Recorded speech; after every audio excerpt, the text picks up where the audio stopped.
الرحمن الرحيم. الحمد لله والصلاة والسلام على رسول الله وعلى آله وصحبه ومن والاه، ما بعد. أعوذ بالله السميع العليم من الشيطان الرجيم من همزه ونفخه ونفسه. بسم الله الرحمن الرحيم. رب اشرح لي صدري ويسر لي أمري واحلل عقدة من لساني يفقهوا قولي. سبحانك لا علم لنا إلا ما علمتنا إنك أنت العليم الحكيم. اللهم لا سهل إلا ما جعلته سهلا وأنت تجعل الحزن إذا شئت سهلا. صفة المكر والكيد والمحال لله تعالی.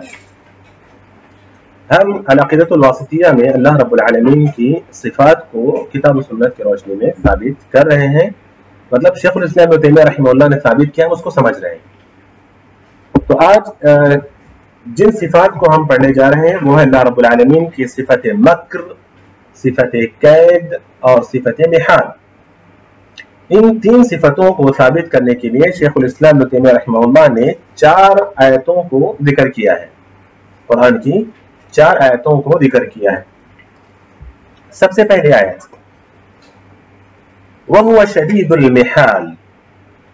وَهُوَ شَدِيدُ الْمِحَالِ. کیا آیت کریمہ کیا ہے؟ يُسَبِّحُ الرَّعْدُ بِحَمْدِهِ وَالْمَلَائِكَةُ مِنْ خِيفَتِهِ وَيُرْسِلُ الصَّوَاعِقَ فَيُصِيبُ مَن يَشَاءُ مِنْ عِبَادِهِ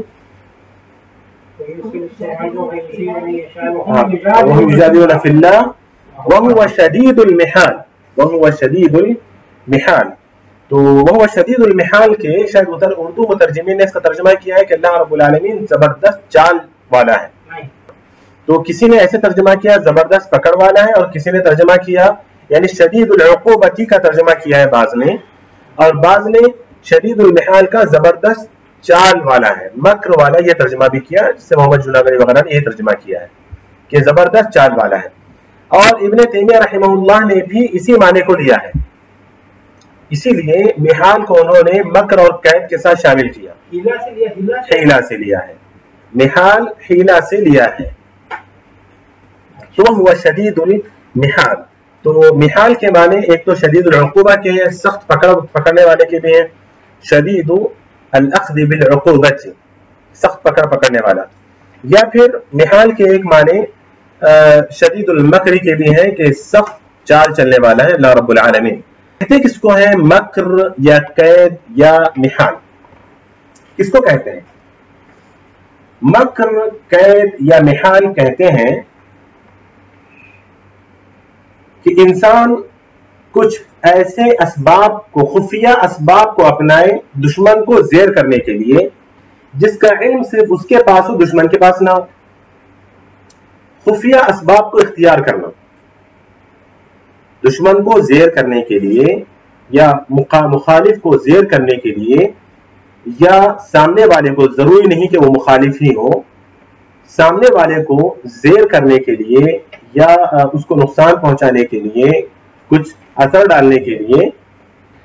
چلے تو میں یہ کہہ رہا تھا کہ مکر یا قید یا محال اس کے معنی کیا ہے؟ مکر، قید یا محال خفیہ اسباب کو اختیار کرنا سامنے والے کو یا فریق مخالف کو یا اپنے دشمن کو زیر کرنے کے لیے، اور ان اسباب کا علم صرف آپ کو ہو، اس کو نہ ہو. یہ ہے، اس کو کہتے ہیں قید یا مکر یا پھر محال کہتے ہیں عربی میں، حیلہ بھی کہتے ہیں اس. اللہ رب العالمین کے اچھا یہ قید یا مکر یا محال اس طرح کے جو کام ہے، یہ بعض مرتبہ قابل مدح بھی ہے اور بعض مرتبہ یہی قابل مذمت بھی ہو جاتے ہیں. بعض مرتبہ یہی چیز قابل تعریف بھی ہو، یہ کام یا عمل قابل تعریف بھی ہو جاتا ہے، اور بعض مرتبہ یہی عمل قابل مذمت بھی ہو جاتا ہے. اچھا، قابل تعریف کب ہوتا ہے؟ قابل تعریف کب ہوتا ہے؟ جب سامنے والا بھی آپ کے خلاف کوئی مکر کر رہا ہے، کوئی چال چل رہا ہے. تو مقابلے میں اگر یہ عمل ہو تو پھر یہ اچھی بات ہے، مطلب یہ کوئی مذموم چیز نہیں ہے. مقابلے میں اگر ہو تو جیسے جنگوں میں ہوتا ہے، جنگ میں فریقین مکر کرتے ہیں، اور وہاں پر اس چیز کو جائز کہا، اور وہ چیز مطلوب بھی ہے وہاں پر. مقابلے میں اگر ہو تو یہ چیز مذموم نہیں ہوتی، لیکن اگر یک طرفہ ہو تو پھر یہ خیانت سمجھی جاتی ہے. یہ چیز مذموم سمجھی جاتی ہے، یا پھر اس کو دوسرے معنی میں لوگ اس کو خیانت بھی کہہ دیتے ہیں. اللہ رب العالمین کے ساتھ جب بھی اس صفت کو منسوب کیا گیا ہے، آپ غور کریں گے کہ اللہ رب العالمین کی صفت مقابلے میں آئی ہے یا پھر کسی قید کے ساتھ ہے، مطلق طور پر اس صفت کو نہیں بیان کیا گیا۔ صفت مکر، صفت قید کو، صفت محال کو کسی یا تو کسی لفظ کے ساتھ قید کیا گیا ہے یا پھر مقابلتاً اس کو ذکر کیا گیا ہے، جیسے اللہ رب العالمین نے کہا وَمَكَرُوا وَمَكَرَ اللَّهُ، مقابلے میں ہے وَاللَّهُ خَيْرُ الْمَاكِرِينَ، قید کے ساتھ ہے کہ اللہ ماکرین میں سے ہے لیکن خیر الماکرین۔ تو لفظ مکر، لفظ قید یا محال علی الاطلاق اللہ رب العالمین کے ساتھ اس کو منسوب نہیں کیا جا سکتا۔ یہ نہیں کہا جا سکتا کہ اللہ ماکر، نعوذ باللہ، یہ نہیں کہا جا سکتا کہ اللہ کائد، یہ نہیں کہا جا سکتا، بلکہ ہم کہہ سکتے ہیں کہ اللہ خیر الماکرین واللہ خیر القائدین، ہم کہہ سکتے ہیں۔ تو کسی قید کے ساتھ کہہ سکتے ہیں یا پھر مقابلے میں کہہ سکتے ہیں۔ اور ایسے ہی ایک لفظ ہے استہزاء، اور ایسی ہی ایک لفظ ہے خداع جو سورۃ البقرہ میں استعمال ہوا، وَإِذَا لَقُوا الَّذِينَ آمَنُوا قَالُوا آمَنَّا وَإِذَا خَلَوْا إِلَىٰ شَيَاطِينِهِمْ قَالُوا إِنَّا مَعَكُمْ إِنَّمَا نحن مستهزئون۔ ہاں، تو کیا کہا اللہ نے؟ اللہ یستہزئ بہم، ورنہ استہزاء ہنسی مذاق کو بولتے ہیں۔ اللہ رب العالمین ہنسی مذاق نہیں کرتا، بے فائدہ کوئی کام نہیں کرتا اللہ رب العالمین، نہ ہی کسی چیز کو اللہ نے بے فائدہ بنایا، وما خلقنا السماوات والارض وما بینہما لاعبین۔ لیکن اللہ رب العالمین یہاں کہتے ہیں اللہ یستہزئ بہم، تو یہ مقابلے میں ہے، جی مقابلے میں چیز ہے۔ تو اللہ رب العالمین نے مکر، سب سے پہلے تو ہم نے یہ سمجھا کہ مکر کیا معنی ہے، اور دوسرا یہ سمجھا کہ مکر قید اس طرح کے الفاظ اللہ رب العالمین کی طرف منسوب ہیں تو مطلق طور پر ان کلمات کو اللہ کی طرف منسوب کرنا ٹھیک نہیں ہے، بلکہ کسی قید کے ساتھ، جیسے اللہ نے کہا شدید المحال، اس میں کمال ہے اس کے اندر، یا خیر الماکرین کہا، اس میں کمال ہے۔ اللہ رب العالمین نے یہ نہیں کہا امکر الماکرین، سب سے زیادہ مکر کرنے والا ہے، یہ نہیں کہا اللہ رب، جبکہ اللہ رب العالمین ارحم الراحمین ہے، اعلم العالمین ہے، لیکن امکر الماکرین نہیں بولیں گے، اللہ نے خیر الماکرین کہا۔ تو کسی قید کے ساتھ یا پھر مقابلے میں ان صفات کو ذکر کیا گیا ہے۔ حضرت علی رضی اللہ عنہ کسی جنگ میں، روایتیں آتی ہیں اس طرح کہ حضرت علی رضی اللہ عنہ عمرو بن ود نام تھا دشمن کا، دور جنگ سے پہلے مبارزہ ہوتا تھا، تاریخ میں ہے، تاریخ تو آپ لوگ ماشاءاللہ کافی اچھا پڑھ رہے ہیں اور کافی دور تک آپ لوگ جا چکے ہیں۔ تو مبارزہ جو ہوتا ہے فریقین، مطلب کہ بھڑنے سے پہلے، دونوں فوج آپس میں ٹکرانے سے پہلے ایک مبارزہ ہوتا تھا ہمیشہ، یہ دونوں کو گرمانے کے لیے۔ کیا ہوتا تھا؟ یہاں سے ایک شخص آتا اور یہاں سے ایک شخص آتا، پہلے دونوں لڑتے، دونوں میں سے ایک دوسرے میں سے مطلب کسی نہ کوئی کسی نہ کسی کو قتل کر دیتا، تو پھر ایک طرف بھڑکاؤ پیدا ہوتا، دونوں میں سے کوئی نہ کوئی گرم ہوتے۔ تو یہ طریقہ ہوتا تھا، ہم نے جنگ بدر میں بھی یہ چیز سنی ہوگی، آپ نے جنگ احد میں بھی یہ چیز سنی ہوگی، ہر جگہ ہوتا ہے۔ تو ایک جنگ میں حضرت علی رضی اللہ عنہ سے مبارزہ کرنے کے لیے عمرو بن ود ایک شخص ہے، دشمنوں کی طرف سے آیا۔ جیسے وہ سامنے آیا، حضرت علی رضی اللہ عنہ نے کہا کہ میں ان دونوں سے لڑنا نہیں چاہتا، وہ اکیلا آیا تھا۔ جیسے حضرت علی رضی اللہ عنہ نے کہا کہ میں ان دونوں سے لڑنا نہیں چاہتا، وہ فوراً سے ایسے پلٹا، کون ہے دوسرا، اور حضرت علی رضی اللہ عنہ نے اس پر وار کیا۔ یہ ہے مکر، مار دیا اس کو۔ تو یہ قید ہے، یہ مکر ہے، اور یہ ممدوح ہے، اور جنگ میں یہ چیزیں جائز ہیں۔ اسی لیے کہتے ہیں کہ جنگ میں مکر قید، یہ جنگ دھوکہ ہے، اور اس میں یہ چیز جائز ہے، ٹھیک۔ اور جنگ احد کی مثال بھی ہمارے پاس ہے۔ جنگ احد میں بھی خود دشمنوں نے کیا کیا تھا؟ بہت بڑے مکر سے کام لیا، کیسے ناکام ہوتے ہوئے اپنے آپ کو دکھایا، پھر واپس کیسے پلٹے، کیسے جھپٹے مسلمانوں پر، جس کی وجہ سے مسلمان کافی نقصان سے دوچار ہوئے۔ بہرحال، اور اس سے تفصیل کی ضرورت نہیں ہے مکر اور قید کو سمجھانے کے لیے، لیکن ایک طرفہ اگر ہو تو یہ بہت ہی مذموم چیز ہے۔ یہاں پر شیخ الاسلام ابن تیمیہ رحمہ اللہ نے 4 آیتوں کو ذکر کیا، وہ شدید المحال، اور اسی طرح ایک اور آیت کو ذکر کیا انہوں نے۔ دوسری آیت ہے یہاں پر وَمَكَرُوا وَمَكَرَ اللَّهُ وَاللَّهُ خَيْرُ الْمَاكِرِينَ. حضرت عیسیٰ علیہ السلام کے متعلق اور یہودیوں کے متعلق یہ آیت نازل ہوئی. جب یہودیوں نے چال چل کر عیسیٰ علیہ السلام کو قتل کرنا چاہا تو اللہ رب العالمین کا مکر دیکھیے کہ جو قتل کرنا چاہتا تھا، جو اللہ رب العالمین نے عیسیٰ علیہ السلام کو اٹھا لیا اور اس قاتل جو قتل کرنا چاہتا تھا اس کو عیسیٰ علیہ السلام کی شکل دے دی. اسی لیے اللہ رب العالمین نے کیا کہا؟ قرآن کیا ہے؟ بڑے جلدی سے پورا واقعہ. وَقَوْلُهُمْ إِنَّا قَتَلْنَا الْمَسِيحَ عِيسَى ابْنَ مَرْيَمَ رَسُولَ اللَّهِ وَمَا قَتَلُوهُ وَمَا صَلَبُوهُ وَلَكِنْ شُبِّهَ لَهُمْ. تو اللہ نے اس شخص کو جو قاتل تھا، جو قتل کرنے کا پکا ارادہ کیا ہوا تھا، اسی کو اللہ رب العالمین نے تشبیہ دے دی. مطلب ہے کہ مشابہ بنا دیا عیسیٰ علیہ السلام کا، اور لوگوں نے اسے قتل کر دیا جبکہ وہ چلاتا رہا کہ لست عیسیٰ لست عیسیٰ، لیکن اس کو قتل کر دیا. اور اللہ رب العالمین کہتا ہے کہ بل رفعہ اللہ نے عیسیٰ علیہ السلام کو اٹھا لیا. تو یہ اللہ رب العالمین کا یہ مکر تھا. اس کے بعد اللہ تعالیٰ کہتا ہے کہ وَمَكَرُوا وَمَكَرَ اللَّهُ وَاللَّهُ خَيْرُ الْمَاكِرِينَ. انہوں نے بھی مکر کیا اور اللہ نے مکر کیا، اور اللہ تعالیٰ بہتر مکر کرنے والا ہے.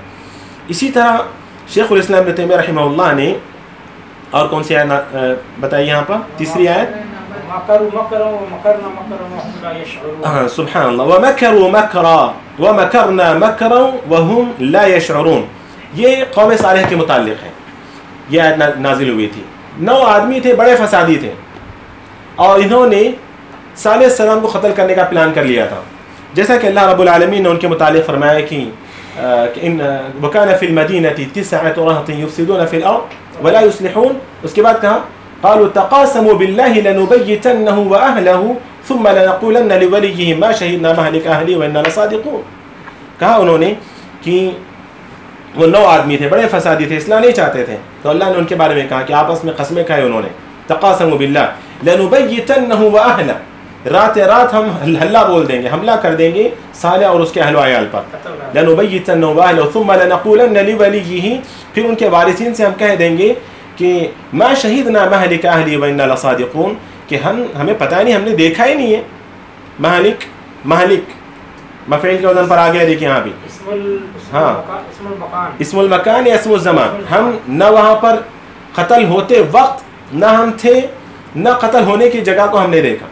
ما شہیدنا مہلک اہلہ وإنا لصادقون، ہم سچے ہیں. لیکن ہوا کیا؟ اللہ رب العالمین نے آگے کی آیت میں کہا کہ ہم نے ان کو ہی تباہ کر دیا.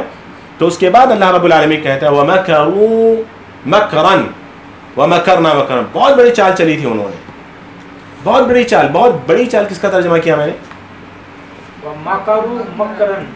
ہاں، مکرن بھی نکرہ ہے، اور ہم پڑھ چکے ہیں اس سے پہلے. نکرہ تعظیم کے لیے استعمال ہوتا ہے. بہت بڑی چال چلی، اور اللہ کہتا ہے وَمَكَرْنَا مَكْرًا، اور ہم نے ان سے بڑی چال چلی.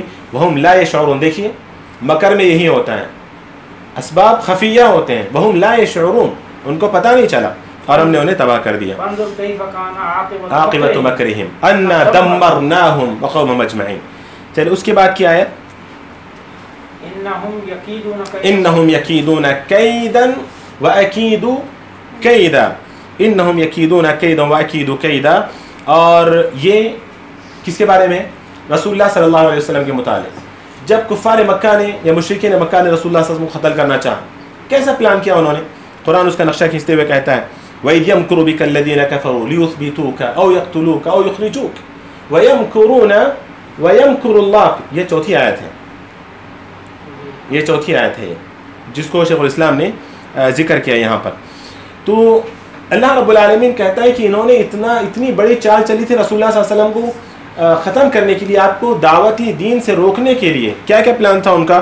کہا یا تو آپ کو یثبتو، آپ کو قید کر دیں گے، یحبسو کے معنی میں آپ کو قید کر دیں گے، یا پھر آپ کو قتل کر دیں گے، یا پھر آپ کو دربدر کر دیں گے. لیکن شیطان نے آ کر کیا مشورہ دیا؟ قتل کا مشورہ دیا، اور سب کو یہ رائے پسند آ گئی. اور اللہ رب العالمین نے کیسے حفاظت کی کہ دشمنوں کے سامنے سے پیارے نبی صلی اللہ علیہ وسلم نکلتے ہیں یہ آیت کریمہ پڑھتے ہوئے وَجَعَلْنَا مِن بَيْنِ أَيْدِيهِمْ سَدًّا وَمِن خَلْفِهِمْ سَدًّا فَأَغْشَيْنَاهُمْ فَهُمْ لَا يُبْصِرُونَ. پتہ نہیں چلتا ہے دشمنوں کو کہ کون گزر گیا، اور رسول اللہ صلی اللہ علیہ وسلم ہجرت کے لیے وہاں سے نکل جاتے ہیں. بہرحال یہ ساری باتیں ہیں، مکر، کید اور محال، یہ 3 صفات جن کی نسبت اللہ رب العالمین کی طرف کی گئی ہے اور یہ اس کے شائن شان ہے، اور پھر ان صفات کو مقابلے میں ذکر کیا گیا ہے تو پھر یہ چیز ممدوح ہو جاتی ہے، یا پھر قید کے ساتھ ذکر کیا گیا ہے ان صفات کو۔ اللہ رب العالمین کے ان صفات کو ماننے کا ہمارے ایمان پر اس کا کیا اثر ہونا چاہیے، ہماری اپنی زندگی پر اس کا کیا اثر ہونا چاہیے؟ کہاں پر اللہ رب العالمین کے یہ صفات ہمیں برائیوں سے روکتی ہیں؟ بتائیں مجھے۔ جہاں پر انسان ہیلے بنا کر برائی کرتا ہے، جیسے آج کل چل رہا ہے، سود کو حلال بنانے کے لیے کیا کیا طریقے ہم اپنا رہے ہیں؟ ہیلا ہے، محال ہے، وہ بھی مکر ہے، قید ہے، لیکن اللہ رب العالمین کا مکر اس سے بڑا ہے۔ ایک حرام کو حلال بنانے کے لیے کیا کیا طریقے استعمال کیے جاتے ہیں، اور نکاح کے مسئلے میں بھی وہ جو حلالہ کا جو طریقہ ہے وہ بھی وہی ہے۔ ظاہر میں آپ کو لگے گا کہ یہ چیز اچھی ہے، لیکن حقیقت میں وہ چیز حلال نہیں ہوتی ہے۔ اللہ رب العالمین کے نزدیک وہ چیز حلال نہیں ہے کہ ایک مرد نے طلاق دے دیا اور پھر اس نے کسی سے شادی کر لی، پھر وہ طلاق دیتا ہے، پھر سے واپس سے شادی کر لیتا ہے۔ ظاہر میں یہ چیز جائز ہو گئی، مطلب یہ کہ ظاہر میں تو نکاح ہو گیا، لیکن اللہ رب العالمین کے پاس تو یہ چیز حرام ہے، تو یہ بھی ایک مکر ہے، قید ہے۔ تو آج سب سے زیادہ جو چل رہا ہے وہ لوگ جو ہے سوالات کرتے ہیں کہ بینک سے، فلاں بینک سے ہم اس طریقے سے لینا چاہتے ہیں، اس طریقے سے، جب تک ان کو جائز کا فتویٰ نہیں مل جاتا نا، اس وقت تک وہ مولویوں کو نہیں چھوڑتے کہ آخر کوئی تو مولوی ہوگا جو جائز بولے گا۔ فتوی پوچھتے جائیں گے، ایک سے پیٹ نہیں بھرے گا، شیخ شمیم سے نہیں پیٹ بھرا، شیخ حفیظ سے پوچھو، شیخ حفیظ سے نہیں بھرا، شیخ عبدالقیوم سے پوچھو، ان سے نہیں بھرا، فلاں سے پوچھو، آخر میں پتہ ہے کہ عبداللفو جائز کا فتویٰ دے دے گا۔ استغفر اللہ۔ ہاں، لیکن یہاں دیکھیں نا، ان کی بھی تو نیتیں دیکھیں، تو چاہے عبدالعفو جواب دے، فتویٰ دے، چاہے عبدالغفار فتویٰ دے، لیکن حرام حرام ہے۔ وَمَكَرُوا وَمَكَرَ اللَّهُ وَاللَّهُ خَيْرُ الْمَاكِرِينَ۔ اللہ رب العالمین کو دھوکہ نہیں دے سکتے، اللہ کے ساتھ مکر نہیں کر سکتے۔ تو دینی معاملات میں یعنی محارم کو حیلوں سے، مکر سے حلال بنا دینا، یہ بہت چل رہا ہے آج کل۔ کئی چیزیں ہیں لوگ کھاتے ہیں، بولتے ہیں کہ یہ جائز ہے، اس میں نشہ نہیں ہے، یہ جائز نہیں، شراب نہیں ہے۔ شراب کو اسلام میں کہاں لکھا ہوا ہے کہ سگریٹ حرام؟ السگریٹ و حرام کہاں لکھا ہے بتاؤ؟ التمباکو حرام کہاں لکھا ہوا ہے بتاؤ؟ لوگ سوال البیڑی و حرام، یہ بتانا ہے ان کو جب تک نہیں مانتے۔ الگٹکا حرام ہے۔ یہ سب ایک بینک میں کام کرتے ہیں، تو کہتے ہیں میں نے فتویٰ لیا ہے یہاں مولویوں سے، وہ کہتے ہیں کہ جو آپ باہر رہتے ہیں نا، جیسے باہر کے کنٹریز میں اپنے وطن میں نہیں ہے، تو آپ کمانے کے لیے سود کھا سکتے ہیں۔ استغفر اللہ، استغفر اللہ۔ کہ بہت سارے مرتبہ ہم لوگ شادی بیاہ کے مسائل ہوتے ہیں، جہیز کو حلال بنانے کے لیے کیا کیا فتوے دیے جاتے ہیں؟ جہیز فاطمہ، پیارے نبی صلی اللہ علیہ وسلم نے فاطمہ کو دیا تھا، ٹھیک، فاطمہ کو دیا تھا۔ دیکھیں، حالانکہ ناجائز چیز ہے، لڑکی پر ظلم ہو رہا ہے، سراسر ظلم ہے کہ لڑکی سے لیا جا رہا ہے یہاں پر، لیکن فتویٰ بھی لا رہے ہیں، یہ مکر ہے۔ یہ حضرت فاطمہ کی وہ دلیل پیش کرنا اور پیش کر کے لڑکیوں سے مال کو سمیٹنا یا لڑکیوں کو لوٹنا اور لڑکیوں کا مال کھانا، یہ مکر ہے، قید ہے یہ، اور یہ سراسر جائز حرام ہے، لیکن اس کو حلال بنانے کی کوشش کرتے ہیں کسی طریقے سے لا کر۔ ان صفات کو جاننے کے بعد یہ بھی تو ہے کہ مسلمانوں کے لیے کتنی دل کے سکون کا وہ ہے کہ اگر ہم آج مسلمان امت جو ہے، اگر اس کے ساتھ یہ کافرین، مشرکین کس قسم کی چالیں چل رہے ہیں اور ہم اپنے آپ کو بہت پیچھے سمجھتے ہیں، بالکل، تو اللہ کا یہ جو صفات ہیں اس سے دل کو بڑی تسلی ہوتی ہے کہ چلیں اگر ہم پیچھے رہ بھی گئے تو ہمارے لیے اللہ تعالیٰ یہ چالیں چلیں گے۔ ہاں، یہاں پر جو ہے نا بڑی اچھی بات کہی آپ نے، لیکن ہم ہر چیز کو اللہ کے حوالے کر کے بیٹھ جائیں، یہ بھی تو ٹھیک نہیں ہے۔ اللہ رب العالمین یقیناً ان آیتوں کو پڑھنے کے بعد بڑی تسلی ہوتی ہے کہ اللہ رب العالمین چلو جو اسلام اور مسلمانوں کے خلاف چالیں چل رہے ہیں اللہ تعالیٰ ان کے لیے ہے، ہم کس لیے بھی، پھر ہماری کیا ذمہ داری ہے؟ تو یہاں پر ہمیں بھی آج اگر ساری دنیا مل کر اسلام اور مسلمانوں کے خلاف چال چل رہی ہے، تو کیا ہم مسلمانوں میں اتنی عقل ہے، اتنی سود بوجھ ہے کہ ہم بھی ان کے خلاف چال چل سکیں؟ ابھی میں نے بتایا کہ چال مقابلے میں ہو تو ممدوح ہے، اور ہم چال نہیں چلتے۔